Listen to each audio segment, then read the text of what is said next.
तो हेलो बच्चों, कैसे हो आप सभी लोग। आप सभी का स्वागत है मेरे चैनल एडुकेशन फ्रॉम बुक्स में। तो आज की वीडियो में हम लोग देखेंगे क्लास 9 फिजिक्स का चैप्टर 3 जो कि है ग्रेविटेशन यानी कि गुरुत्वाकर्षण। तो पिछले वीडियो में हम लोगों ने 2 चैप्टर कंप्लीट कर लिया है, जो कि था मोशन और दूसरा था force and laws of motion. तो ये 2 चैप्टर फिजिक्स का कंप्लीट हो चुका है। तो आज की वीडियो में हम लोग इस तीसरे चैप्टर को देखेंगे। और हाँ, ये वीडियो हिंदी मीडियम और इंग्लिश मीडियम दोनों के लिए ही है। तो अगर आप लोग किसी भी मीडियम से है आप लोग इस वीडियो को देख सकते हैं। इस वीडियो में आप लोगों को मैं ग्रेविटेशन बहुत ही अच्छे से बताऊंगा, और वो भी वन शॉट, यानी कि इस वीडियो को देखने के बाद आप लोगों को ग्रेविटेशन चैप्टर में कोई भी प्रॉब्लम नहीं होगा। तो सबसे पहले हम लोग देखते हैं कि इस वीडियो में क्या क्या कवर होने वाला है। तो इस वीडियो में हम लोग सबसे पहले देखेंगे Galileo Galileo's experiment on free falling objects, यानी कि गैलीलियो गैलीली जो कि एक वैज्ञानिक थे, उनका एक एक्सपेरिमेंट था, उसे हम लोग सबसे पहले देखेंगे। और हाँ, मुझे पता है कि एनसीईआरटी बुक में ये जो है ये नहीं है शुरू में, लेकिन अगर आप लोगों को ग्रेविटेशन को सही से पढ़ना है तो जिस तरह से लाइन बाय लाइन मैं इस वीडियो में बताने वाला हूँ, अगर उस तरीका से समझिएगा तो आप लोगों को बहुत ही अच्छे से समझ में आएगा। तो इसलिए मैंने सारे टॉपिक्स को लाइन बाय लाइन इस तरह से अरेंज किया है ताकि आप लोग जो है सही से समझ पाए। तो सबसे पहले हम लोग ये देखेंगे, उसके बाद हम लोग देखेंगे कि व्हाट इज फ्री फॉल, यानी कि फ्री फॉल यानी कि मुक्त पतन क्या होता है। फिर उसके बाद हम लोग देखेंगे एक्सेलरेशन ड्यू टू ग्रेविटी, यानी कि ग्रेविटी के द्वारा होने वाला एक्सेलरेशन क्या होता है ये देखेंगे। फिर ग्रेविटेशनल फोर्स क्या होता है उसके बारे में जानेंगे। फिर देखेंगे यूनिवर्सल लॉ ऑफ ग्रेविटेशन क्या होता है। फिर हम लोग जानेंगे कि यूनिवर्सल लॉ ऑफ ग्रेविटेशन यानी कि जो गुरुत्वाकर्षण का सार्वत्रिक नियम है उसका क्या महत्व है। फिर उसके बाद हम लोग सेंट्रीपेटल फोर्स यानी कि अभिकेंद्रीय बल के बारे में भी जानेंगे। उसके बाद हम लोग देखेंगे ग्रेविटेशनल कांस्टेंट क्या होता है, यानी गुरुत्वाकर्षण नियतांक। फिर हम लोग देखेंगे डिफरेंस बिटवीन जी एंड जी, यानी कि इस चैप्टर में 2 जी आता है, एक आता है कैपिटल जी और एक आता है स्मॉल जी। तो ये दोनों क्या है ये भी समझेंगे। फिर हम लोग देखेंगे कि इस जी का वैल्यू हम लोग कैसे फाइंड करते हैं। फिर उसके बाद हम लोग देखेंगे motion of objects under the influence of gravitational force on earth, यानी कि पृथ्वी पर गुरुत्वाकर्षण बल के द्वारा होने वाला जो मोशन होता है उसमें क्या क्या होता है ये सब देखेंगे। फिर हम लोग देखेंगे change in the value of G. तो ये हम लोगों का जो है पूरा फ्लो होने वाला है इस चैप्टर का। तो यही हम लोगों का इस चैप्टर में मेन है। उसके बाद जो है छोटा मोटा कॉन्सेप्ट आता है, जैसे कि मास क्या होता है, वेट क्या होता है। फिर उसके बाद weight of an object on the moon, यानी मून पर किसी ऑब्जेक्ट का वेट क्या होता है। फिर उसके बाद थ्रस्ट, प्रेशर, ये सब के बारे में जानेंगे। फिर देखेंगे प्रेशर इन लिक्विड्स क्या होता है, यानी लिक्विड्स में प्रेशर क्या होता है। फिर बुयांसी यानी कि उत्प्लावन बल क्या होता है। फिर हम लोग आखिर में देखेंगे आर्किमिडीज प्रिंसिपल, यानी कि आर्किमिडीज का प्रिंसिपल क्या था, सिद्धांत क्या था। फिर उसके बाद हम लोग देखेंगे रिलेटिव डेंसिटी, यानी कि आपेक्षिक घनत्व क्या होता है। तो इस वीडियो में हम लोग इन सभी को बहुत ही डिटेल में समझेंगे। तो चलिए इस वीडियो को शुरू करते हैं। तो सबसे पहले हम लोग देखते हैं Galileo Galileo's experiment on free falling objects, यानी कि गैलीलियो गैलीली का एक्सपेरिमेंट क्या था उसे देखते हैं। तो Galileo Galilei an Italian physicist observed that free falling objects do not travel at a constant speed, instead the motion of those objects are uniformly accelerated motion. यानी कि गैलीलियो गैलीली का ये मानना था कि जो फ्री फॉलिंग ऑब्जेक्ट्स होते हैं, यानी कि किसी भी ऑब्जेक्ट को अगर हम लोग किसी हाइट से इस तरह से छोड़ देते हैं तो जब वो नीचे की ओर आ रहा होता है तब वो ऑब्जेक्ट जो है वो कांस्टेंट स्पीड से नहीं आ रहा होता है। यानी कि जब वो नीचे आ रहा होता है तो वो एक ही स्पीड से नीचे नहीं आता है, बल्कि क्या होता है कि उसका स्पीड जो होता है वो चेंज होते रहता है। यानी कि यहाँ पर ये कोई और स्पीड होगा, फिर नीचे जैसे जैसे आएगा तो उसका स्पीड और बढ़ते जाता है, यानी कि उसमें एक्सेलरेशन आते जाता है। तो यानी कि ये जो मोशन होता है ये किस तरह का मोशन होता है, यूनिफॉर्मली एक्सेलरेटेड मोशन, यानी कि एक समान त्वरित गति होता है, यानी यूनिफॉर्म रूप से ये एक्सेलरेशन होता है, ऐसा गैलीलियो का मानना था। फिर गैलीलियो का ये भी मानना था कि कोई भी 2 ऑब्जेक्ट, अगर एक हैवी होता है और एक लाइट होता है, उन दोनों को अगर हम लोग सेम हाइट से नीचे गिराते हैं तो वो दोनों क्या होता है एक ही साइड एक ही टाइम पर क्या होता है नीचे आ जाता है। लेकिन हम लोगों को क्या लगता है कि अगर हम लोग एक हैवी ऑब्जेक्ट लेंगे और एक लाइट ऑब्जेक्ट, तो इन दोनों में से पहले नीचे कौन गिरेगा। तो हम लोगों को लगता है कि जो भारी ऑब्जेक्ट होगा वो सबसे पहले नीचे गिर जाएगा और जो हल्का ऑब्जेक्ट रहेगा वो बाद में गिरेगा, जबकि ऐसा नहीं होता है, ऐसा गैलीलियो का मानना था। यानी कि ऐसा माना जाता है कि गैलीलियो ने क्या किया था कि एक बार लीनिंग टावर ऑफ पीसा से के ऊंचाई पर जाकर वहां से 2 ऑब्जेक्ट को इस तरह से गिराया था और फिर वहां से इस चीज़ को प्रूव करने का ट्राई किया था कि कोई भी 2 ऑब्जेक्ट जो होता है वो अगर उनका वेट एक का ज़्यादा है और एक का कम, तब भी उससे कोई फर्क नहीं पड़ेगा, दोनों ऑब्जेक्ट एक ही टाइम पर नीचे आएगा, जमीन को टच करेगा। लेकिन ये जो है ये बस एक थाउट एक्सपेरिमेंट था, यानी कि ये रियल में उन्होंने ऐसा किया था कि नहीं ये कोई भी प्रूफ नहीं है इसका। और ये जो एक्सपेरिमेंट था ये क्या कर रहा था कि this contradicted Aristotle's long held belief that heavier object fall faster, यानी कि एरिस्टोटल जो है एक महान वैज्ञानिक थे, उनका ये मानना था कि जो हैवी ऑब्जेक्ट होगा वो नीचे तेजी से आएगा, ऐसा उनका मानना था, जो कि क्या कर रहा था कि कॉन्ट्राडिक्ट कर रहा था इस एक्सपेरिमेंट से। यानी गैलीलियो गैलीली इसका ठीक उल्टा मानते थे कि कोई भी ऑब्जेक्ट जो है अगर वो हैवी भी रहेगा तब भी वो सेम ही टाइम पर नीचे आएगा। लेकिन यहाँ पर गैलीलियो गैलीली जो है इस बात को प्रूव नहीं कर पाता, यानी कि वो फेल हो जाते इस चीज़ को प्रूव करने में। फिर उसके बाद एक ब्रिटिश साइंटिस्ट आता है रॉबर्ट बोयल, वो क्या करता है, वो अपने इन्वेंशन से, यानी कि उनका इन्वेंशन था एयर पंप का, तो इस एयर पंप की सहायता से वो क्या करते हैं कि इस चीज़ को प्रूव कर देते हैं। यानी कि वो क्या करते हैं, एक ट्यूब लेते हैं और क्या करते हैं कि इसको पूरा पैक कर देते हैं और इसके अंदर दो ऑब्जेक्ट रख देते हैं, एक भारी सा बॉल रखते हैं और एक हल्का सा पंख रखते हैं, यानी कि फेदर रखते हैं। और उसके बाद ये जो एयर पंप का इन्वेंशन था, इससे वो क्या करते हैं कि एयर पंप से पूरा हवा यहाँ का निकाल देते हैं। और उसके बाद फिर वो दोनों ऑब्जेक्ट को जब छोड़ा जाता है तो क्या होता है कि ये दोनों ऑब्जेक्ट जो है ये एक ही टाइम पर नीचे गिरता है, जिससे कि ये प्रूव हो जाता है कि गैलीलियो ने जो कहा था वो सही था। यानी कि कोई भी ऑब्जेक्ट जब नीचे की ओर गिर रहा होता है तो उस पर जो है कोई मास का कोई फर्क नहीं पड़ता है, यानी कि जो हैवी ऑब्जेक्ट है और जो लाइट ऑब्जेक्ट है दोनों एक ही टाइम पर नीचे गिरेगा। लेकिन ये जो है ये सिर्फ वैक्यूम में होगा, और यही कारण है कि एरिस्टोटल जो है उनका क्या मानना था कि हैवी ऑब्जेक्ट जो होता है वो तेजी से नीचे गिरता है, क्योंकि हमारे आसपास जो है हवा हर जगह है, जिसके कारण क्या होता है कि हवा के फ्रिक्शन के कारण और जो हैवी ऑब्जेक्ट होता है वो रियल में क्या होता है कि तेजी से ही नीचे गिर जाता है। लेकिन यहाँ पर गैलीलियो ने ये कहा था कि वैक्यूम में ऐसा होगा कि कोई भी ऑब्जेक्ट जो है वो सिंपल नीचे की ओर दोनों एक ही टाइम पर गिरेगा, चाहे वो भारी रहे चाहे वो हल्का रहे। तो यानी कि जो गैलीलियो का एक्सपेरिमेंट था उसका कंक्लूजन ये निकला कि in vacuum all objects fall at an constant acceleration, यानी कि वैक्यूम यानी कि निर्वात में सभी वस्तुएं जो होती है वो एक ही एक्सेलरेशन होता है सभी का, यानी कि वो कोई भी ऑब्जेक्ट चाहे वो कितना भी भारी हो कितना भी हल्का हो, वो जब नीचे की ओर आएगा तो उस पर जो एक्सेलरेशन हो रहा होगा वो कांस्टेंट होगा, यानी वो सभी के लिए सेम होगा।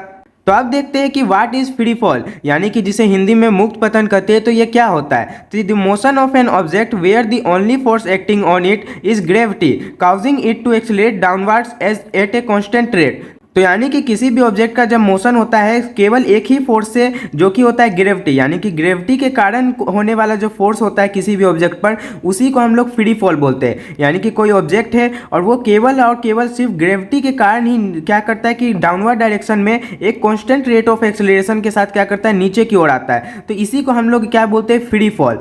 तो दूसरे शब्दों में हम लोग ये भी कर सकते हैं कि the motion of falling objects in the absence of resistance of any medium is called free fall, यानी कि कोई भी ऑब्जेक्ट जो है वो किसी भी मीडियम का रेजिस्टेंस नहीं अगर उस पर लगे तो ऐसे में क्या होगा कि उस ऑब्जेक्ट का जो मोशन होगा वही क्या कहलाएगा, फ्री फॉल कहलाएगा। यानी कि कोई ऑब्जेक्ट है और यहाँ पर मान लेते हैं कि जो भी मीडियम है, जैसे कि यहाँ पे अगर हवा है तो उस हवा को भी हटा देंगे, तो यानी कि कोई भी मीडियम नहीं है जिसका रेजिस्टेंस लगे यानी प्रतिरोध लगे, तब ये जब ऑब्जेक्ट नीचे की ओर गिरेगा तो ये हम लोग कहेंगे कि ये फ्री फॉल कर रहा है, तो इसी को हम लोग फ्री फॉल बोलते हैं। अब हम लोग चलते हैं ग्रेविटेशनल फोर्स के बारे में, यानी कि आखिर ग्रेविटेशनल फोर्स होता क्या है वो समझते हैं। तो ये चैप्टर जो है ये ग्रेविटी के बारे में ही है, तो हम लोग सबसे पहले अब यही समझ लेते हैं कि क्या होता है ग्रेविटेशनल फोर्स, यानी कि गुरुत्वाकर्षण बल।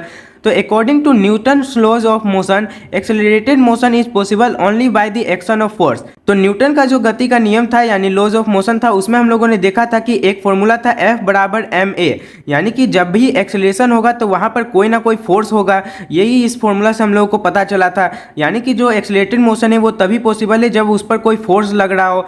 तो यहाँ पर भी अगर कोई ऑब्जेक्ट है जो कि इस तरह से नीचे की ओर एक्सेलरेट कर रहा है, जो कि गैलीलियो ने बताया था कि कोई भी ऑब्जेक्ट जब नीचे की ओर गिरता है तो वो एक्सेलरेट करता है, तो आखिर ये एक्सेलरेशन कैसे हो रहा है, यानी कि इस पर भी कोई फोर्स लग रहा होगा, तो आखिर ये फोर्स क्या है। तो in 1667 Newton told that every object in the universe attracts every other object with a force, then he named this forces at gravitational forces. यानी कि 1667 में न्यूटन ने ये कहा कि एवरी ऑब्जेक्ट यानी कि जितना भी ऑब्जेक्ट होता है वो क्या करता है इस यूनिवर्स में, यानी कि जितना भी ऑब्जेक्ट है वो अट्रैक्ट करता है एक दूसरे को। यानी कि अगर कोई ऑब्जेक्ट यहाँ रखा हुआ है कोई एक ऑब्जेक्ट यहाँ, तो ये दोनों एक दूसरे को अट्रैक्ट कर रहा होगा, यानी कि इन दोनों पर एक फोर्स लग रहा होगा, और ये जो फोर्स होगा इसी को उन्होंने नाम दे दिया ग्रेविटेशनल फोर्स। अब हम लोग देखते हैं कि आखिर ये एक्सेलरेशन ड्यू टू ग्रेविटी क्या होता है, यानी कि गुरुत्वाकर्षण के द्वारा होने वाला जो एक्सेलरेशन होता है वो क्या होता है। तो the constant acceleration of an object in free fall due to the gravitational force is called the acceleration due to gravity. तो ये तो बहुत ही सिंपल सा चीज़ है कि ग्रेविटी के द्वारा अगर जो एक्सेलरेशन होता है उसी को हम लोग क्या बोलते हैं, एक्सेलरेशन ड्यू टू ग्रेविटी। यानी कि कोई भी ऑब्जेक्ट है जब वो नीचे की ओर गिर रहा होता है तो जो एक्सेलरेशन उसमें हो रहा होता है, ये इसी एक्सेलरेशन को हम लोग क्या बोलते हैं, एक्सेलरेशन ड्यू टू ग्रेविटी। तो इसे जो है हम लोग डिनोट करते हैं स्मॉल जी से। अब यहाँ पे इस चैप्टर में जो है एक कैपिटल जी भी आता है और एक स्मॉल जी होता है, तो इन दोनों में हम लोग अंतर को भी आगे समझेंगे। तो अभी आप लोग ये देखिए कि एक्सेलरेशन ड्यू टू ग्रेविटी जो है उसको हम लोग स्मॉल जी से रिप्रेजेंट कर रहे हैं और इसका एसआई यूनिट जो है वो मीटर पर सेकेंड स्क्वायर है, जो कि एक्सेलरेशन का होता है। क्योंकि ये एक्सेलरेशन ड्यू टू ग्रेविटी ये और कुछ नहीं बल्कि एक सिंपल सा एक्सेलरेशन ही है, बस ये ग्रेविटी के कारण हो रहा है, तो इसलिए इसका भी एसआई यूनिट वही होगा जो एक्सेलरेशन का होगा, यानी कि मीटर पर सेकेंड स्क्वायर। और ये जो g है यानी कि एक्सेलरेशन ड्यू टू ग्रेविटी, इसका वैल्यू कितना होता है, तो ये अर्थ पर 9.8 मीटर पर सेकेंड स्क्वायर होता है। अब ये जो है ये वैल्यू कहाँ से हम लोगों को मिला ये भी इसी वीडियो में हम लोग आगे जानेंगे। तो ये जो है ये केवल अर्थ पर का है और हर प्लेनेट का जो है एक्सेलरेशन ड्यू टू ग्रेविटी अलग अलग होता है। तो अब हम लोग देखते हैं यूनिवर्सल लॉ ऑफ ग्रेविटेशन क्या होता है। तो यूनिवर्सल लॉ ऑफ ग्रेविटेशन जो है ये न्यूटन का एक दिया हुआ सिद्धांत है। तो इसमें उन्होंने क्या कहा था कि according to Newton's universal law of gravitation, यानी कि गुरुत्वाकर्षण का सार्वत्रिक नियम इसे हिंदी में कहते हैं। तो इसमें the forces between two objects is directly proportional to the product of their masses and is inversely proportional to the square of the distance between them. यानी कि न्यूटन ने ये तो कह दिया था कि कोई भी दो ऑब्जेक्ट जो होता है ये दोनों क्या करता है, एक दूसरे को अट्रैक्ट कर रहा होता है, यानी इन दोनों जो है एक दूसरे पर ग्रेविटेशनल फोर्स लगा रहा होता है। फिर उन्होंने ये कहा था कि ये जो दो ऑब्जेक्ट एक दूसरे पर जो फोर्स लगा रहा होता है वो फोर्स क्या होता है कि इन दोनों का जो मास होता है उसका प्रोडक्ट का प्रोपोर्शनल होता है, यानी कि समानुपाती होता है। और इसका जो डिस्टेंस होता है, यानी ये दोनों ऑब्जेक्ट का जो डिस्टेंस है बीच का, इसका स्क्वायर का इन्वर्सली प्रोपोर्शनल होता है, यानी कि व्युत्क्रमानुपाती होता है। यानी कि उन्होंने यहाँ पे ये कहा कि अगर कोई मान लेते हैं दो ऑब्जेक्ट इस तरह से है, इसका मास हम लोग कैपिटल एम और इसका स्मॉल एम इस तरह से ले लेते हैं और इसके बीच का डिस्टेंस हम लोग जो है डी मान लेते हैं, यानी कि ये जो है इतनी दूरी पर डी डिस्टेंस पर ये दोनों ऑब्जेक्ट रखा हुआ है। तो यहाँ पर उन्होंने न्यूटन ने यूनिवर्सल लॉ ऑफ ग्रेविटेशन में ये कहा था कि ये दोनों जो एक दूसरे पर फोर्स लगा रहा होगा ग्रेविटी का, तो वो ग्रेविटेशनल फोर्स जो है वो क्या होगा, वो प्रोपोर्शनल होगा मास, इन दोनों की मास का प्रोडक्ट का। यानी कि ये दोनों का मास का जो हम लोग प्रोडक्ट कर देंगे तो वो इसके प्रोपोर्शनल हो जाएगा उस पर लगने वाला ग्रेविटेशनल फोर्स के। और फिर उन्होंने ये कहा कि वो फोर्स जो है वो इन्वर्सली प्रोपोर्शनल भी होगा उसके बीच का जो डिस्टेंस है उसका स्क्वायर का। तो यानी कि हम लोग इसे जो इस तरह से लिखते हैं कि F is proportional to m into M, यानी कि यहाँ कैपिटल M जो है वो किसी एक ऑब्जेक्ट का है और स्मॉल m दूसरे ऑब्जेक्ट का है, यानी कि दोनों ऑब्जेक्ट का मास है। और उसके बाद यही ग्रेविटेशनल फोर्स जो है ये इन्वर्सली प्रोपोर्शनल भी है 1/d स्क्वायर के, यानी कि उनके बीच का जो डिस्टेंस है उसके स्क्वायर के। तो न्यूटन का जो यूनिवर्सल लॉ ऑफ ग्रेविटेशन है उससे हम लोगों को जो एक फॉर्मूला मिलता है जिससे हम लोग जो है ग्रेविटेशनल फोर्स जो है उसको फाइंड कर सकते हैं। यानी कि हम लोगों को जो है फॉर्मूला मिल जाता है ग्रेविटेशनल फोर्स को फाइंड करने का। तो वो कैसे मिलता है, तो यानी कि जो यूनिवर्सल लॉ ऑफ ग्रेविटेशन है उससे हम लोगों को दो बातें पता चला कि फोर्स जो होता है ग्रेविटेशनल फोर्स वो डायरेक्टली प्रोपोर्शनल होता है दोनों ऑब्जेक्ट के मास का, और उसके बाद इन्वर्सली प्रोपोर्शनल होता है उन दोनों के बीच के डिस्टेंस का स्क्वायर का। तो अब ये दोनों को अगर हम लोग कंबाइन कर दे तो हम लोगों को क्या मिल जाएगा कि F is directly proportional to, यानी कि ये जो ऊपर में ये ऊपर में रह जाएगा और ये जो नीचे में ये नीचे में आ जाएगा। तो इससे हम लोगों को ये मिल जाएगा कि फोर्स जो है वो डायरेक्टली प्रोपोर्शनल है m into M by D square, यानी कि एक ऑब्जेक्ट का मास और दूसरे ऑब्जेक्ट का मास को इस तरह से गुना कर दिए और भागा में हम लोग लिख दिए उन दोनों के बीच का जो डिस्टेंस था उसका स्क्वायर करके। अब इससे क्या होगा कि हम लोगों को जो है जब ये इस प्रोपोर्शनल का साइन को हटाते हैं तो आप लोगों को पता होगा कि क्या होता है, एक कांस्टेंट आ जाता है। तो यहाँ पर भी एक कांस्टेंट आता है। अब यहाँ पर जो कांस्टेंट लिया गया है उसका नाम जो है कैपिटल G दे दिया गया है, जिसे हम लोग जो है यूनिवर्सल ग्रेविटेशनल कांस्टेंट बोलते हैं, जिसके बारे में अभी हम लोग तुरंत समझने वाले हैं। तो अभी आप लोग बस ये देखिए कि हम लोगों ने ये साइन हटाया तो G आ गया जो कि कांस्टेंट है। तो इस तरह से हम लोगों को ग्रेविटेशनल फोर्स का फॉर्मूला मिल गया जो कि हो गया G into M by D square. तो यही जो फॉर्मूला है ये हम लोगों को इस चैप्टर में बहुत ही काम आएगा और इसी चैप्टर से हम लोग बहुत सारे क्वेश्चन को भी सॉल्व करेंगे। तो अब हम लोग जान लेते हैं कि आखिर ये ग्रेविटेशनल कांस्टेंट क्या होता है, यानी कि गुरुत्वाकर्षण नियतांक। तो the proportionality constant used in Newton's laws of gravitation. तो यानी कि ये ग्रेविटेशनल कांस्टेंट क्या है, ये भी एक तरह का कांस्टेंट है जो कि किसी भी प्रोपोर्शनल का साइन को हटाने पर आता है। और ये जो है ये किस में इस्तेमाल किया जाता है, तो न्यूटन्स लॉज ऑफ ग्रेविटेशन जो है, यानी कि जो यूनिवर्सल लॉ ऑफ ग्रेविटेशन अभी हम लोगों ने समझा उसी में इसका इस्तेमाल किया जाता है। तो इसे जो है हम लोग कैपिटल G से रिप्रेजेंट करते हैं। तो आप लोग जो है ये याद रखिएगा कि कैपिटल G अलग होता है और स्मॉल g अलग होता है। तो स्मॉल g जो है वो एक्सेलरेशन ड्यू टू ग्रेविटी था, जबकि कैपिटल G यहाँ पर क्या है, ग्रेविटेशनल कांस्टेंट है। तो इसका ऐसा यूनिट क्या है, तो ग्रेविटेशनल कांस्टेंट का ऐसा यूनिट जो है वो होता है न्यूटन मीटर स्क्वायर पर केजी स्क्वायर। अब ये ऐसा यूनिट आखिर कैसे आया, तो अभी जो हम लोगों को ग्रेविटेशनल फोर्स का फॉर्मूला मिला था वो क्या था, G into M M by D square. तो इसमें हम लोग क्या करेंगे कि इससे ही हम लोग जो है ये जो G है ग्रेविटेशनल कांस्टेंट, इसका हम लोग ऐसा यूनिट निकाल सकते हैं। तो कैसे निकालेंगे, तो सबसे पहले क्या करेंगे कि हम लोग सारा चीज़ को इधर साइड करके सिर्फ G को उधर साइड रहने देंगे। यानी कि ये जो है F है और ये D इधर डिवाइड में है तो उधर जाके मल्टीप्लाई में आ गया, तो इस तरह से F इंटू डी स्क्वायर हो गया। और उसके बाद फिर ये इधर रह गया, ये तीनों मल्टीप्लाई में।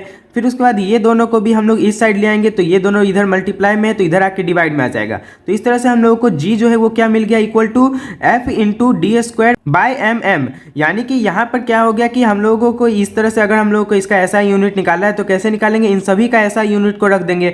तो फोर्स का ऐसा यूनिट क्या होता है, न्यूटन होता है। फिर उसका डी स्क्वायर, तो यहाँ पर डी क्या है, डिस्टेंस, और डिस्टेंस का क्या होता है, मीटर होता है। तो यानी कि मीटर का ये स्क्वायर हो जाएगा। और उसके बाद फिर m इंटू एम है, तो यहाँ पे 2m है, यानी कि एक का kg होता है तो 2 का क्या हो जाएगा, kg स्क्वायर हो जाएगा, और ये डिवाइड में चल जाएगा। तो इस तरह से हम लोगों को मिल गया न्यूटन मीटर स्क्वायर पर केजी स्क्वायर, इसका ऐसा यूनिट। और इसको ये अगर हम लोग ऊपर कर देंगे तो ये -2 हो जाएगा इसका पावर। अब उसके बाद ये जो कांस्टेंट है G, इसका वैल्यू जो है वो क्या होता है 6.673 इंटू 10⁻11 न्यूटन मीटर स्क्वायर पर केजी स्क्वायर। यानी कि ये वैल्यू जो है ये सबसे पहले तो आप लोग याद कर लीजिए, क्योंकि ये जो है काम आएगा आगे क्वेश्चन को बनाने में, या फिर ज़्यादातर क्वेश्चन में ये वैल्यू आप लोगों को दे देता है पहले से ही। तो ये वैल्यू जो है ये सबसे पहले किसने फाइंड किया था, हेनरी कैवेंडिश। तो इन्होंने क्या किया था कि एक सेंसिटिव बैलेंस का इस्तेमाल करते हुए इसका वैल्यू फाइंड किया था। और ये इन्होंने कैसे फाइंड किया था ये ज़्यादा इंपॉर्टेंट नहीं है और ये इस चैप्टर में है भी नहीं, तो इसे हम लोग जो है आगे की क्लास में समझेंगे। तो अभी आप लोग बस ये याद रखिए कि इसका वैल्यू क्या आ गया, जी का ये आ गया है। अब हम लोग देखते हैं value of G on earth, यानी कि जी क्या है, एक्सेलरेशन ड्यू टू ग्रेविटी। तो उसका वैल्यू क्या होता है अर्थ पर। तो यानी कि जी जो होता है उसका हम लोग किसी भी प्लेनेट पर अगर हम लोग को उसका मान निकालना है, यानी कि किसी भी प्लेनेट पे कोई ऑब्जेक्ट को अगर हम लोग छोड़ेंगे किसी हाइट से तो वो किस एक्सेलरेशन के साथ नीचे आएगा, यही हम लोग इसमें जानेंगे। तो सबसे पहले ये देखिए कि हम लोगों को ये तो पता है कि F is equal to mass into acceleration, यानी जो फोर्स होता है वो मास इंटू एक्सेलरेशन होता है। अब यहाँ पे जो G है ये क्या है, ये भी एक तरह का एक्सेलरेशन ही है। तो यानी कि जो ग्रेविटेशनल फोर्स होगा उसका भी फॉर्मूला क्या हो जाएगा, mg हो जाएगा। तो mg यानी कि mass into acceleration due to gravity.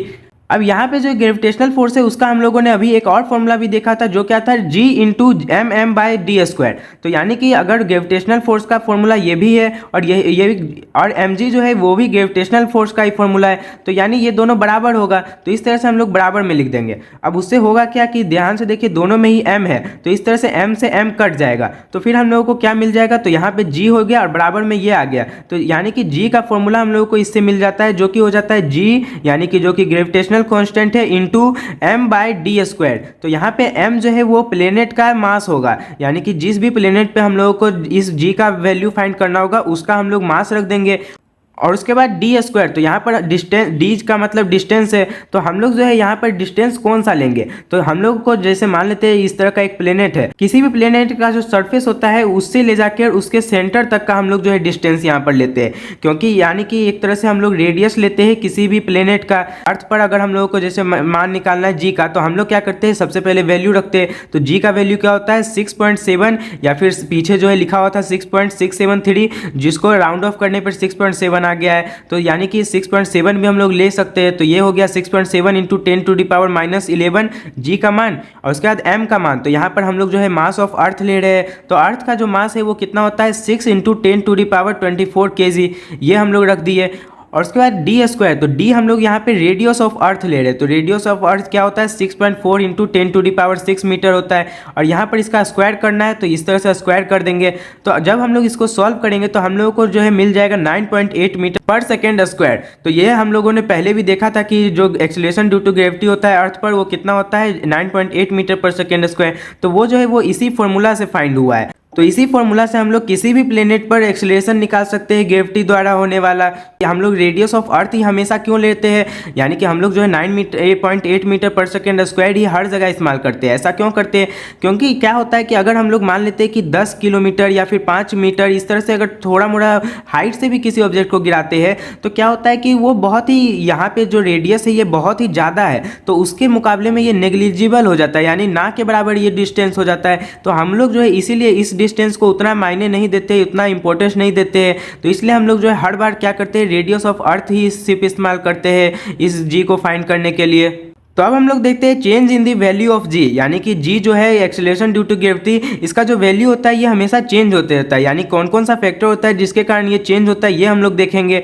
तो सबसे पहले इसका फॉर्मूला ध्यान से देखिए क्या था, G is equal to G यानी कि gravitational constant into M by D square. तो यानी कि यहाँ पर जो है जी तो कॉन्स्टेंट है, यानी ये तो कभी बदलेगा नहीं, तो यहाँ पे जो है मास बदल सकता है और डिस्टेंस बदल सकता है, यानी कि यहाँ पर जो चेंज होगा वैल्यू ऑफ जी वो क्या चीज़ से होगा, तो या तो हाइट में चेंज होने से के कारण होगा या फिर change in the mass of the planet, यानी कि जिस भी प्लेनेट पर है उसका जो मास है अगर उसमें चेंज हो जाएगा तो उसके कारण ये जी जो है वो भी उसका भी वैल्यू चेंज हो जाएगा। यानी कि अगर हम लोग जो है सबसे पहले हाइट को देखते हैं, तो यानी कि हम लोग जो है किसी ऑब्जेक्ट को इस तरह से दो ऑब्जेक्ट लेते हैं और एक को इस हाइट से गिराते हैं और एक को इससे थोड़ा और ऊपर हाइट से गिराते हैं। तो ध्यान से देखिए इन दोनों में जो है क्या होगा, ग्रेविटेशनल फोर्स द्वारा होने वाला जो एक्सेलरेशन होगा यानी कि जो जी होगा वो दोनों अलग अलग होगा। यानी कि इसमें जो है यहाँ पर डिस्टेंस, यानी कि यहाँ पर ये सरफेस है तो यहाँ पर इसका हाइट कम है, तो हाइट कम है यानी डिस्टेंस यहाँ पर इस तरह से मान लेते हैं, तो ये डिस्टेंस क्या है, कम है, तो डिस्टेंस कम होने के कारण क्या हो जाएगा कि ये जी का वैल्यू जो है ये ज़्यादा हो जाएगा, यानी इसका जो एक्सेलरेशन होगा ये ज़्यादा होगा और इसका जो एक्सेलरेशन होगा ये इसके मुकाबले थोड़ा कम होगा। और उसी तरह जो प्लेनेट का मास होता है उस पर भी निर्भर करता है ये वैल्यू ऑफ जी, यानी कि अगर कोई प्लेनेट है, दो प्लेनेट इस तरह से लेते हैं और अगर जिसका मास ज़्यादा होगा उसी में ही क्या होगा कि इस जी का मान ज़्यादा होगा। अब यहाँ पे नोट करने वाला बात यह है कि the value of G becomes greater at the poles than at the equator as the radius of the earth increases from the poles to the equator, यानी कि जो वैल्यू होता है जी का वो क्या होता है, पोल्स पर बहुत ज़्यादा होता है और इक्वेटर पर कम होता है। यानी कि हम लोगों का जो ये इस तरह से अर्थ है, तो अर्थ क्या है, ये पूरा स्फेरिकल नहीं होता है, यानी पूरा गोला नहीं होता है, ये क्या होता है ऊपर नीचे से थोड़ा चपटा होता है और साइड साइड से थोड़ा चौड़ा होता है। यानी कि रेडियस ऑफ अर्थ जो होता है वो क्या होता है, यहाँ पर बहुत ज़्यादा होगा क्योंकि यहाँ पर इसका सेंटर है, तो यहाँ पर इसका रेडियस बहुत ज़्यादा है, जबकि यहाँ पर इसका रेडियस कम है, जिसके कारण क्या होता है यहाँ पर मतलब कि ये जो डिस्टेंस ज़्यादा हो गया, तो डिस्टेंस ज़्यादा होने से क्या होता है कि जो एक्सेलरेशन ड्यू टू ग्रेविटी होता है वो कम हो जाता है। तो इसलिए क्या होता है कि पोल्स पर जो जी होता है वो बहुत ज़्यादा हो जाता है, यानी यहाँ पर डिस्टेंस कम है तो यहाँ पर जी का मान ज़्यादा हो जाएगा और यहाँ पर डिस्टेंस ज़्यादा है तो यहाँ पर जो जी होगा यानी एक्सेलरेशन जो होगा ये कम होगा। यानी कि अगर किसी ऑब्जेक्ट को हम लोग यहाँ से इस तरह से गिराएंगे पृथ्वी के पर तो क्या होगा कि वो बहुत स्लो गिरेगा, और जबकि यहाँ पर से अगर पोल पर से हम लोग जब गिराएंगे किसी ऑब्जेक्ट को तब वो जो है ज़्यादा स्पीड, उसमें ज़्यादा एक्सेलरेशन होगा क्योंकि यहाँ पर डिस्टेंस कम है।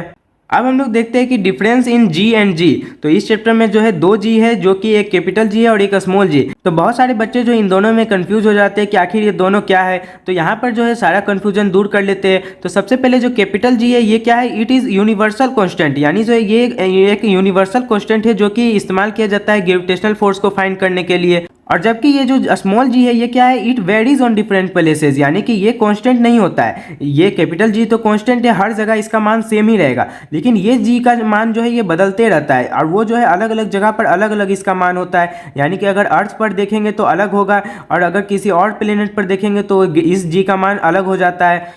और इसका ऐसा यूनिट जो है क्या होता है, न्यूटन मीटर स्क्वायर पर केजी स्क्वायर, जबकि इसका ऐसा यूनिट क्या होता है, मीटर पर सेकेंड स्क्वायर, क्योंकि ये एक एक्सेलरेशन है एक तरह का। अब देखते हैं importance of the universal law of gravitation, यानी कि यूनिवर्सल लॉ ऑफ ग्रेविटेशन जो है उसका क्या इंपॉर्टेंस है। तो ये जो यूनिवर्सल लॉ ऑफ ग्रेविटेशन है इससे हम लोगों को जो है बहुत सारी बातों के बारे में पता चलता है, जैसे कि it is the force that binds us to the earth, यानी कि पहले हम लोगों को ये नहीं पता होता था कि आखिर हम लोग जो है अर्थ से इतने जुड़े हुए क्यों हैं, यानी कि अगर हम लोग जो है जंप भी लगाते हैं तो वापस हम लोग अर्थ की ओर क्यों आ जाते हैं, या फिर किसी ऑब्जेक्ट को जब हम लोग ऊपर फेंकते हैं तो वो अर्थ की ओर क्यों आता है। तो अब हम लोगों को जो है पता है कि ये जो है ग्रेविटेशन के कारण ही ऐसा होता है। फिर उसके बाद है the motion of the moon around the earth, यानी कि जो मून होता है वो जब अर्थ के अराउंड मोशन कर रहा होता है तो वो जो मोशन होता है वो भी ग्रेविटेशन के कारण ही होता है। अब ये कैसे होता है ये हम लोग जो है थोड़ी देर में अभी समझने वाले हैं। तो इसके लिए जो है सेंट्रीपेटल फोर्स को हम लोगों को पहले समझना होगा। फिर उसी तरह से motion of planets around the sun, यानी कि जो सन के अराउंड जो प्लेनेट मोशन करता है वो भी इसी ग्रेविटी के कारण ही होता है। तो ये दोनों चीज़ जो है हम लोग जो है जब तक सेंट्रीपेटल फोर्स के बारे में नहीं समझेंगे तब तक हम लोगों को नहीं समझ में आएगा। फिर उसके बाद जो है the tides due to the moon and the sun, यानी कि जो ज्वार भाटा यानी कि जो टाइड आता है, जैसे कि जो समुद्री सब में पानी की लहरें बहुत ज़्यादा ऊपर ऊपर तक चली जाती है तो वो भी इसी ग्रेविटी के कारण ही होता है और वो भी मून और सन का जो ग्रेविटी होता है उसके कारण होता है। तो आखिर ये कैसे होता है तो ध्यान से देखिए, इस तरह से अर्थ है। अब यहाँ पर क्या होता है कि बहुत जगह इस तरह से समुद्र है। अब यहाँ पे जब भी यहाँ पे मून जो होता है वो ठीक इसके सीधे में आता है तो क्या होता है कि यहाँ पर ये इसका जो पानी होता है इसको ये ग्रेविटी के कारण बहुत ज़्यादा खींचने लगता है, जिसके कारण क्या होता है कि में बहुत ऊंची ऊंची लहरें आने लगती है। और उसी तरह से सूरज जो है वो भी इस तरह से खिंचता है। तो पृथ्वी का जो भाग इस तरह से सूरज और मून के सामने होता है वहीं पर ज्वार भाटा जो है यानी कि टाइड्स जो है वो ज़्यादा देखने को मिलता है। और वहीं पर जो उल्टा साइड होता है यानी जहाँ पर ये सन और मून नहीं होता है वहाँ पर क्या होता है लो टाइड देखने मिलता है, यानी यहाँ पर ज़्यादा ऊपर तक लहरें नहीं जाती है। अब हम लोग समझ लेते हैं कि सेंट्रीपेटल फोर्स, जिसको कि हिंदी में हम लोग अभी केंद्रीय बल कहते हैं, ये क्या होता है। तो the centre seeking force that causes an object to move in a curve path such as a circle, यानी कि ये जो है ये एक सेंटर सीकिंग फोर्स होता है। यानी ये जो सेंट्रीपेटल है इसका मतलब ही होता है सेंटर सीकिंग। तो ये फोर्स जो होता है ये क्या करता है, ये किसी भी ऑब्जेक्ट को किसी कर्व पार्ट में बनाए रखता है। तो यानी कि कोई भी एक अगर कर्व पार्ट होता है, जैसे कि एक सर्कल जो है वो भी एक कर्व पार्ट है, तो इस पर जो है कोई भी ऑब्जेक्ट जो है अगर मोशन कर रहा होता है तो इस पर एक सेंट्रीपेटल फोर्स लग रहा होता है, जिसके कारण ये इसी सर्कल में रहता है। अगर ये सेंट्रीपेटल फोर्स ना हो तो क्या होगा कि ये जो है ये आगे की ओर इस तरह से चला जाएगा। यानी कि जो सेंट्रीपेटल फोर्स होता है ये क्या होता है सेंटर स्विंगिंग, यानी कि ये सेंटर की ओर लग रहा होता है, इस तरह से अंदर की ओर सारी डायरेक्शन से लग रहा होता है। और इसी के कारण ऑब्जेक्ट जो होता है इस तरह से सर्कुलर मोशन में रह पाता है। अगर ये फोर्स अंदर की तरफ नहीं होता तो क्या होता है कि मोशन जो होता है उसका डायरेक्शन जो है क्या है ये है, तो ये जो है इस तरह से इधर जाता है और इसी डायरेक्शन में इस तरह से मोशन करने लग जाता है और इस कर्व पार्ट से ये निकल जाता है। तो ये जो सेंटर सीकिंग फोर्स है इसी के कारण ये ऑब्जेक्ट फिर यहाँ पर इस तरह से ऐसे फोर्स लगता है, जिसके कारण ये फिर मुड़ जाता है, फिर मुड़ जाता है, हर डायरेक्शन में इस तरह से अंदर की ओर फोर्स लगता है। इसी को सेंट्रीपेटल फोर्स बोलते हैं। तो इसका एग्जाम्पल जैसे कि हो सकता है swinging A ball on a string, यानी कि हम लोग अगर किसी रस्सी से एक बॉल को बांधकर अगर हम लोग घुमाते हैं तो उस पर भी सेंट्रीपेटल फोर्स लगता है, उसी कारण वो इस तरह से सर्कुलर मोशन में आ जाता है। फिर है कि दी अर्थ ऑर्बिटिंग द सन, यानी कि कोई भी प्लेनेट, यहाँ पे अर्थ का बात कर रहा है लेकिन कोई भी प्लेनेट जो होता है वो किसी और प्लेनेट के का ऑर्बिट भी लगाता है इसी फोर्स के कारण। अब देखते हैं motion of objects under the influence of gravitational force on earth, यानी कि अभी तक हम लोगों ने ग्रेविटेशनल फोर्स क्या है ये तो समझ लिया है। अब ग्रेविटेशनल फोर्स के कारण जो ऑब्जेक्ट का मोशन होता है वो आखिर कैसा होता है ये देखते हैं। तो जैसे कि हम लोगों को पता है कि जी जो है वो क्या है कांस्टेंट होता है नियर द अर्थ, यानी कि अर्थ जो है वो उस पर जी जो है कांस्टेंट होगा। अगर किसी और प्लेनेट पर चल जाएंगे तब तो जी का वैल्यू चेंज हो जाएगा, लेकिन अर्थ पर जो है वो सारा जगह पर जी का वैल्यू सेम ही रहता है, थोड़ा मोड़ा अंतर होता है जिसे हम लोग नेग्लिजिबल समझ के छोड़ देते हैं। तो यानी कि जी जो है वो कांस्टेंट हो गया। तो इसलिए all the equations for the uniformly accelerated motion of objects become valid for motion due to gravitational force. तो यानी कि हम लोगों ने पिछले चैप्टर में 3 इक्वेशन देखा था, ये वाला जिसे हम लोग क्या कहते हैं काइनेमेटिक इक्वेशंस ऑफ मोशन कहते हैं। तो ये जो तीनों इक्वेशन है ये इस फोर्स पर भी अब लग जाएगा, यानी कि ग्रेविटेशनल फोर्स के द्वारा होने वाला जो एक्सेलरेशन होता है उसमें भी हम लोग इन तीनों का इस्तेमाल कर सकते हैं। बस इसमें हम लोग क्या करते हैं कि थोड़ा मोड़ा चेंज कर देते हैं, जैसे कि यहाँ पर जहाँ पर भी ए होता है उसको हम लोग क्या करते हैं जी में बदल देते हैं, क्योंकि यहाँ पर जो एक्सेलरेशन है अब हम लोग जो है एक्सेलरेशन ड्यू टू ग्रेविटी ले लेते हैं। तो यानी कि हम लोग जो है इस तरह से भी लिख सकते हैं, इस तरह से भी, लेकिन इस तरह से लिखने में ज़्यादा अच्छा लगता है क्योंकि ये हम लोग जो है यहाँ पर ग्रेविटी का बात कर रहे हैं, इसलिए हम लोगों को जो है 2 चीज़ बस यहाँ बदलना होता है। एक बदलना होता है ए को जी कर देना होता है और उसके बाद एक एस जो यहाँ पर हम लोग ले रहे थे उसके जगह पर अब एच लेते हैं हम लोग, क्योंकि ध्यान से देखिए ग्रेविटेशनल फोर्स जो होता है वो क्या होता है हमेशा नीचे की ओर ही लगता है, यानी कि यहाँ पर हम लोग जो है हाइट इस्तेमाल करते हैं ना कि डिस्टेंस, इसको भी हम लोग डिस्टेंस भी मान सकते हैं। तो ये जो 3 इक्वेशन है वो इस तरह से है कि v is equal to U plus A T, फिर दूसरा है s is equal to U T plus half A T square और तीसरा है 2as is equal to V square minus U square. तो तो ये तीनों इक्वेशन जो है ये जब भी कोई ऑब्जेक्ट नीचे की ओर मोशन कर रहा होता है तो हम लोग जो है इन तीनों इक्वेशन का इस्तेमाल वहां पर कर सकते हैं, क्योंकि ये भी एक तरह का यूनिफॉर्मली एक्सिलेटेड मोशन ही है। और ये तीनों इक्वेशन जो है ये उन्हीं ऑब्जेक्ट्स पर लगता है जो यूनिफॉर्मली एक्सिलेटेड मोशन कर रहे होते हैं। तो इस तरह से ये तीनों इक्वेशन यहाँ पर इस्तेमाल कर सकते हैं। अब यहाँ पर हम लोग जो है एक चीज़ और है कि जी जो होता है इसमें हम लोग हमेशा 9.8 मीटर पर सेकेंड स्क्वायर ही लेते हैं, और या फिर हम लोग इसको कभी कभी राउंड ऑफ करके 10 मीटर पर सेकेंड स्क्वायर भी लिखते हैं अगर क्वेश्चन में दिया हुआ रहता है तो यानी कि यहाँ पर जी का जो वैल्यू होता है उसे हम लोगों को बार बार चेंज नहीं करना पड़ता है। और यहाँ पर h जो है वो क्या होता है, height of the object from the surface of the earth, यानी कि जो अर्थ का सरफेस है वहाँ से जो जितना भी हाइट होगा वो हाइट हम लोग यहाँ पर लेते हैं। अब यहाँ पे एक नोट करने वाला बात है कि g will be positive when object is falling and negative when going up, यानी कि यहाँ पर जो g का वैल्यू होता है वो हम लोग पॉजिटिव में लेते हैं जब ऑब्जेक्ट जो है वो नीचे गिर रहा होता है। यानी कि जब इस तरह से नीचे गिर रहा होता है तो हम लोग क्या करते हैं कि नीचे की डायरेक्शन में हम लोग इसको पॉजिटिव लेते हैं इस एक्सेलरेशन को,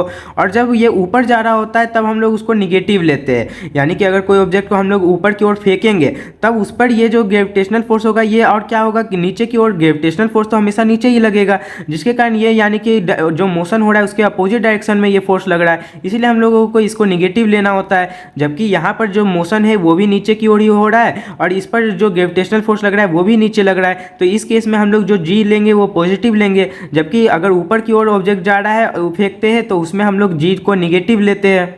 तो अब हम लोग जो है देखते हैं मास क्या होता है। तो ध्यान से देखिए इस चैप्टर में जितना भी इंपॉर्टेंट टॉपिक था, यानी जो इंपॉर्टेंट हम लोगों को सबसे ज़्यादा था वो हम लोग कंप्लीट कर चुके हैं। अब जो है कुछ छोटा मोटा कॉन्सेप्ट आएगा जिसे हम लोगों को बस समझते जाना है। तो सबसे पहले आता है मास, यानी कि द्रव्यमान क्या होता है। The mass of an object is the measure of its inertia या फिर the amount of matter in it, यानी कि किसी भी ऑब्जेक्ट का अगर हम लोगों को मास को अगर बताना है कि वो क्या है तो वो क्या होता है, उसका जो जड़त्व यानी इनर्शिया होता है उसी का मेजर होता है, यानी उसका माप होता है। यानी किसी ऑब्जेक्ट में कितना इनर्शिया है उसी पर उसका जो मास है वो भी निर्भर करता है।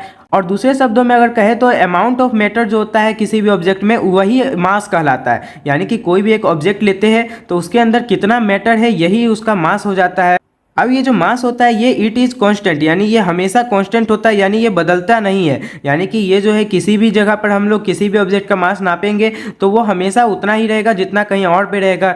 और इसका ऐसा यूनिट क्या होता है, केजी होता है। फिर उसके बाद आप देखते हैं वेट क्या होता है। तो बहुत सारे बच्चों को जो है मास और वेट एक ही चीज़ लगता है, जबकि ये दोनों अलग अलग होता है। तो मास का हिंदी जो होता है वो क्या था, द्रव्यमान था, जबकि वेट का क्या होता है, भार होता है। तो ये दोनों अलग कैसे है, तो वेट जो होता है वो क्या होता है, the force of gravity with which it is attracted, यानी कि वेट जो होता है वो और कुछ नहीं बल्कि ग्रेविटेशनल फोर्स ही होता है। यानी कि किसी ऑब्जेक्ट पर जो ग्रेविटेशनल फोर्स लग रहा होता है नीचे की ओर, इसी को हम लोग उसका वेट बोलते हैं। और वेट को हम लोग कैसे कैलकुलेट करते हैं, तो it is calculated by multiplying the mass by the acceleration due to gravity, यानी कि किसी ये भी एक तरह का फोर्स ही है। और फोर्स का फॉर्मूला क्या होता है, एम ए होता है, यानी मास इंटू एक्सीलरेशन। तो यहाँ पर अगर ये भी फोर्स ही है तो इसका भी फॉर्मूला मास इंटू एक्सीलरेशन ही होगा। लेकिन यहाँ पर हम लोग जो है एक्सीलरेशन कौन वाला लेंगे, तो यहाँ पर एक्सीलरेशन लेंगे हम लोग एक्सीलरेशन ड्यू टू ग्रेविटी वाला, क्योंकि यहाँ पर ग्रेविटेशनल फोर्स के कारण एक्सीलरेशन हो रहा है। तो इस तरह से हम लोगों का जो है एफ बराबर एम जी हो गया, यानी ये वाला जो हम लोग यहाँ पे फोर्स लेंगे ये एफ बराबर एम जी हो जाएगा।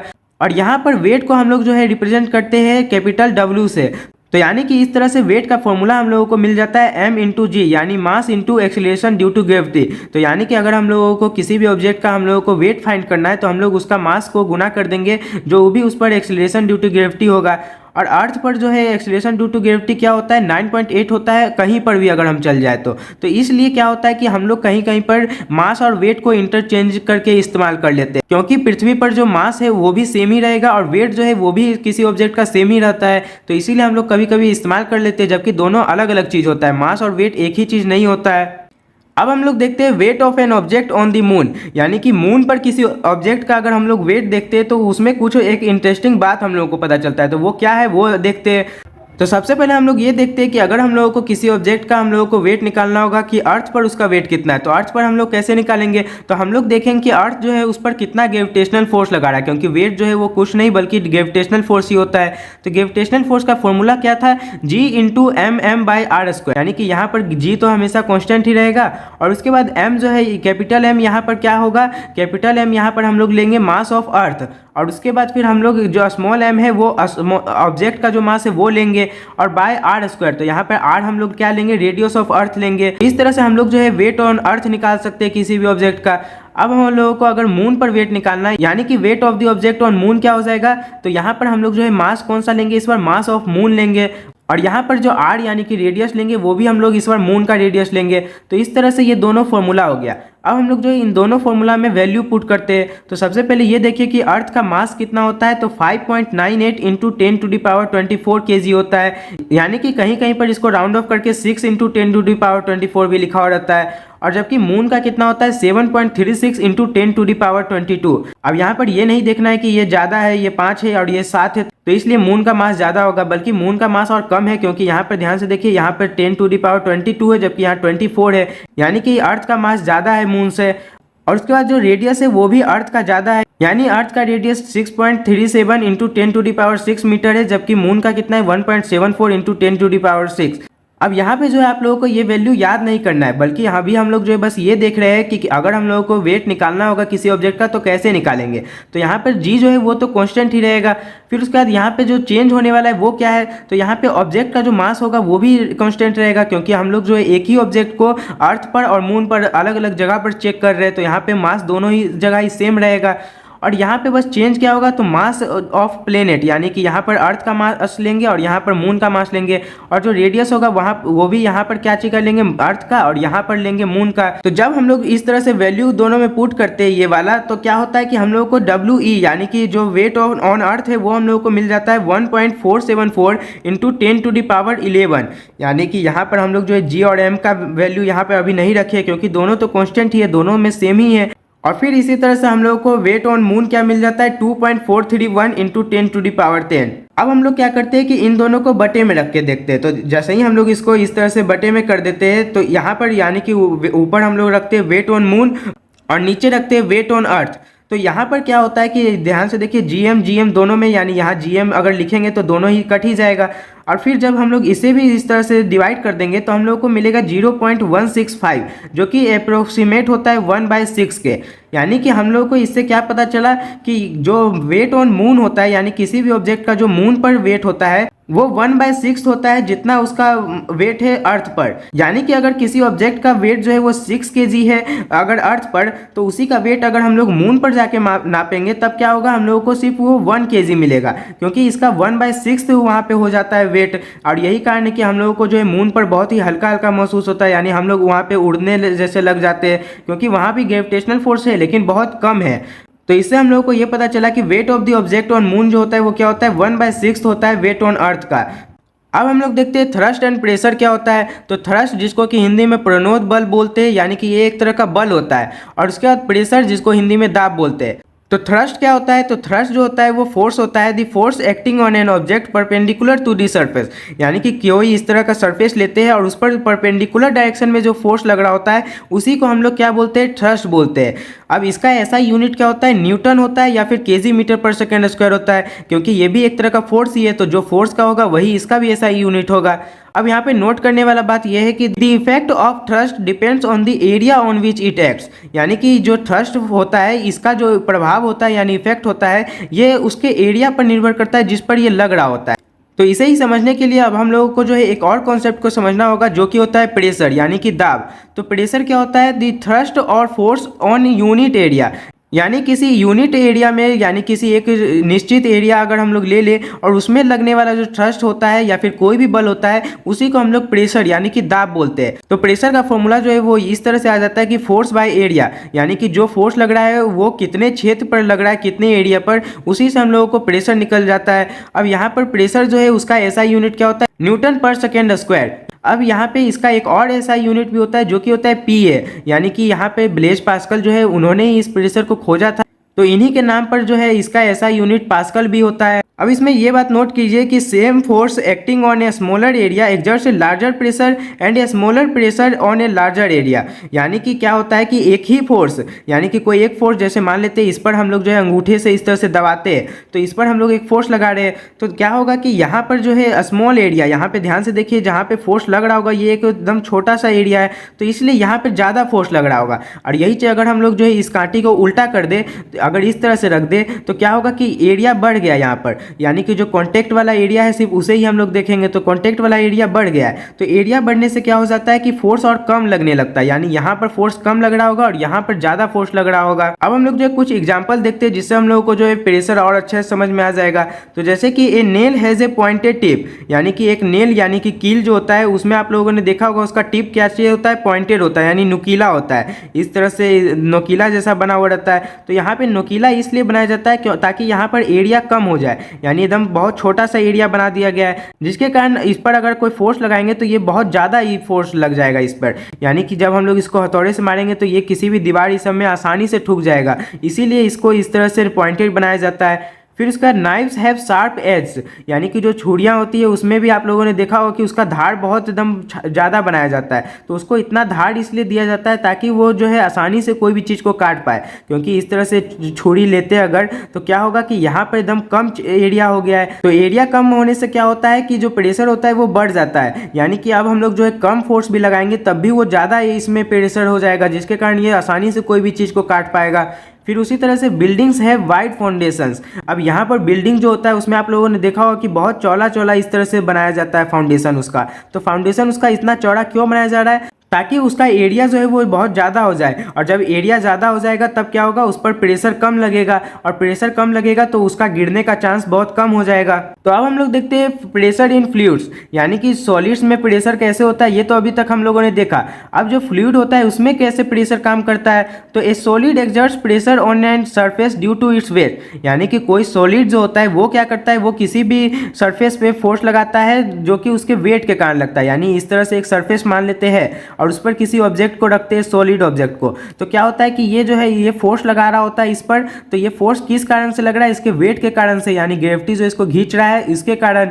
लेकिन फ्लूइड के केस में ऐसा नहीं होता है। तो फ्लूइड जो होता है वो क्या करता है, वो प्रेशर लगाता है बेस पर भी और जो वाल्स होता है कंटेनर का उस पर भी, यानी कि किसी कंटेनर में हम लोग जो है फ्लूइड इस तरह से भर दे तो फ्लूइड जो होता है वो क्या करता है इसके यहाँ पर इस डायरेक्शन में भी फोर्स लगाएगा, यानी कि इसके वाल्स पर भी और इसके बेस पर भी लगाता है, और अगर ऊपर से ढक दे तो ऊपर की डायरेक्शन में भी फोर्स लगाता है, यानी ये जो है इन ऑल डायरेक्शन यानी सभी डायरेक्शन में फोर्स लगाता है। तो इसे जो है ब्लेज पास्कल नियम भी कहा जाता है, क्योंकि ये ब्लेज पास्कल ने ही सबसे पहले इस तरह से देखा था कि फ्लूइड जो होता है वो सभी डायरेक्शन में प्रेशर लगाता है। तो यहाँ पे जो है फ्लूइड का बात हो रहा है, और फ्लूइड का मतलब जो होता है वो लिक्विड और गैस दोनों ही होता है, यानी दोनों को ही हम लोग साइंस में फ्लूइड्स बोलते हैं। तो यानी कि लिक्विड और गैस दोनों ही क्या करता है, सभी डायरेक्शन में प्रेशर लगाता है।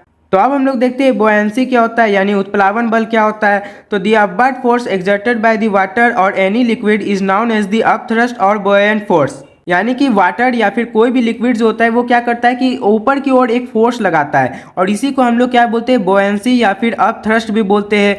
तो यानी कि अगर हम लोग किसी ऑब्जेक्ट को पानी में डालते हैं तो क्या होता है कि ये इसको ऊपर की ओर ढकेलता है, और ये जो ढकेलता है इसी को हम लोग बुयांसी बोलते हैं। अब यहाँ पर ये ध्यान दीजिए कि the magnitude of buoyant force depends on the density of the fluid, यानी कि बुयंट फोर्स का जो मैग्नीट्यूड होता है वो डिपेंड करता है किस पर, फ्लूइड का डेंसिटी पर, यानी कि ये कौन सा फ्लूइड है और उसका डेंसिटी कितना है इस पर निर्भर करेगा कि वो बुयंट फोर्स कितना ज़्यादा होगा। अब यहाँ पे नोट करने वाला बात ये है कि objects of density less than that of a liquid float और objects of density greater than that of a liquid sink, यानी कि अगर किसी ऑब्जेक्ट का डेंसिटी जो है वो पानी के डेंसिटी से ज़्यादा होता है तब क्या करता है, वो तैरने लगता है, जबकि अगर उसका डेंसिटी किसी ऑब्जेक्ट का ज़्यादा हो जाता है पानी से तब वो डूब जाता है। यानी कि अगर हम लोग जो है कोई एक ऑब्जेक्ट लेते हैं जिसका डेंसिटी जो है वो कम है पानी से, तब क्या होगा कि वो तैरेगा पानी पर, लेकिन अगर ऑब्जेक्ट का डेंसिटी जो है वो ज़्यादा हो जाएगा पानी से तब वो जो है वो पानी के नीचे चल जाएगा, यानी कि डूब जाएगा। अब अगर हम लोग इसका एसआई यूनिट देखें तो ध्यान से देखिए ये भी एक फोर्स ही है, तो इसका भी एसआई यूनिट जो है वो न्यूटन ही हो जाएगा। तो अब हम लोग देखते हैं आर्किमिडीज प्रिंसिपल, यानी आर्किमिडीज का सिद्धांत क्या था। तो आर्किमिडीज ने एक सिद्धांत दिया था जो कि इस तरह से था कि when a body is immersed fully और partially in a fluid it experiences an upward force that is equal to the weight of the fluid displaced by it.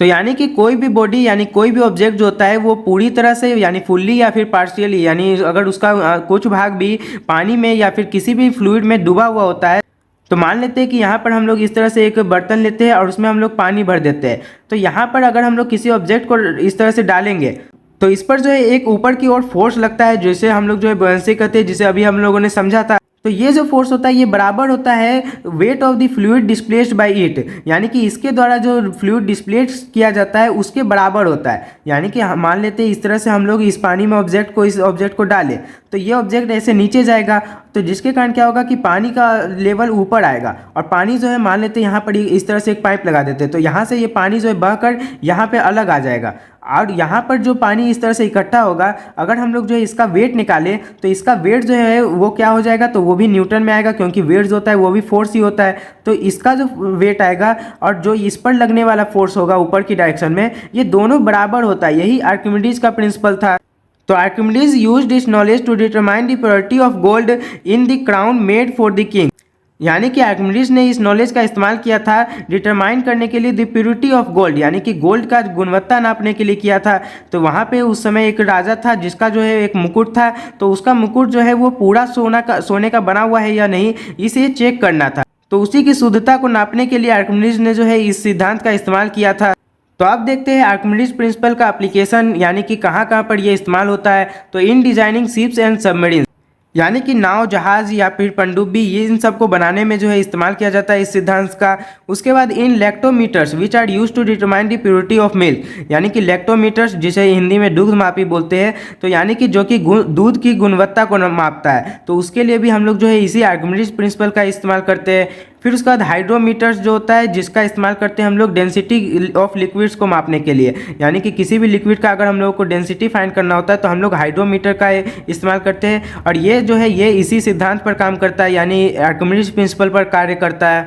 तो आप देखते हैं इस चैप्टर का सबसे लास्ट टॉपिक जो कि है रिलेटिव डेंसिटी, यानी कि अपेक्षित घनत्व। तो ध्यान से देखिए, अगर हम लोगों को रिलेटिव डेंसिटी समझना है तो सबसे पहले हम लोगों को डेंसिटी समझना होगा, यानी कि डेंसिटी क्या होता है। तो density of a substance is defined as the mass of a unit volume, यानी कि जो डेंसिटी होता है वो क्या होता है, is defined as mass of a unit volume, यानी कि किसी भी यूनिट वॉल्यूम में मास जो है उसी को हम लोग डेंसिटी बोलते हैं। यानी कि अगर हम लोग जो है इस तरह का कोई एक ऑब्जेक्ट लेते हैं, अब मान लेते हैं कि ये जो है ये इस तरह से 3D में है, तो ध्यान से देखिए यहाँ पे अगर हम लोग जो है इसका डेंसिटी निकालना चाहेंगे तो हम लोग क्या करेंगे, तो हम लोग इसका पूरा मास निकालेंगे और इसका पूरा वॉल्यूम निकालेंगे और उन दोनों को जब हम लोग डिवाइड करते हैं तो हम लोग को उसका डेंसिटी मिल जाता है। और डेंसिटी का फॉर्मूला क्या होता है, तो ध्यान से देखिए डेंसिटी को हम लोग जो है इस तरह से रो से सूचित करते हैं। तो रो जो है इसको रो पढ़ते इस तरह से इसको लिखा जाता है और ये जो है ग्रीक लेटर है।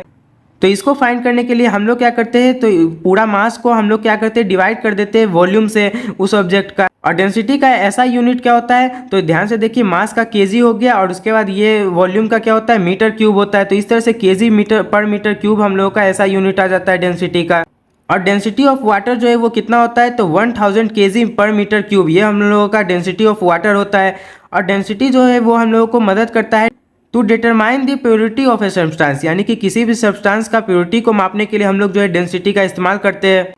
अब ये देखिए कि it is convenient to express density of a substance in comparison with the density of other substance, यानी कि अब अगर हम लोग जो है किसी ऑब्जेक्ट का डेंसिटी इस तरह से निकालते रहे अलग अलग करके, जिसके कारण ये बहुत ही मुश्किल हो जाता है, तो इसलिए हम लोग क्या करते हैं कि रिलेटिव डेंसिटी का इस्तेमाल करते हैं। तो यानी कि रिलेटिव डेंसिटी में हम लोग क्या करते हैं कि किसी और सब्सटेंस का डेंसिटी की तुलना करते हैं उस ऑब्जेक्ट का डेंसिटी से।